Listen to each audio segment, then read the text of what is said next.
I went down to the sheriff's department. I told them that, listen, I'm homeless. I don't have the money to afford an apartment or a place to live. I don't have a job. So what they did is they said, okay, then you'll be transient. And I said, yeah, I guess I have no other alternative. And they said, well, we're going to take you to a place where you can go. And he brought me up to the bike path originally. He said, okay, here's an opening, you can go through here. And another gentleman showed me the rest of the way in.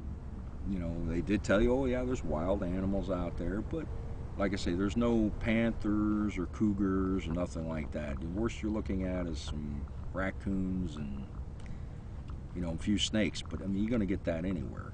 The shelters will not take sexual offenders. Probation office isn't really thrilled about all this, but that's where the sheriff's department put me, so it legally allows me to be here. It was either that or live on the street itself, and they're not going to allow that. You survive. It's survival of the fittest. You have to do what you have to do. You know, when you live out here, anybody in the woods like this, you're all kind of in the same boat. And the last thing you do is leave somebody floating in the water when you can help them get into a boat. You know, so yeah, if I see somebody come out here and they're in distress or need, I'll do whatever I can for them. You know, I'll help them in any way possible. Like I say, I'm a sexual offender. The details was strictly on the computer. I wasn't talking to nobody. I wasn't soliciting nobody. I didn't sell something to nobody. I merely did much more than most people, and I was surfing on the computer and got myself in some trouble. I went to the wrong locations. So I did 5.5 years in prison and lifetime probation. Can't find employment, can't hold on to employment. How is he going to manage this? It's like asking you to do the impossible. All of it combined, I'm really surprised I haven't cracked. It's one thing to be a predator, you know, that's different, that's heinous.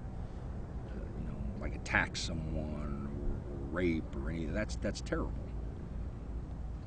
But a sexual offender is not classified in that same category. You know, we're not stalkers, we don't go after people, we don't hurt people physically for the most part. It's usually 90% of the sexual offenders was all on computers.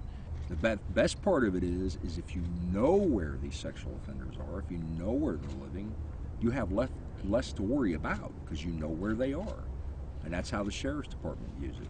Sometimes being out here is peaceful. I can't deny that.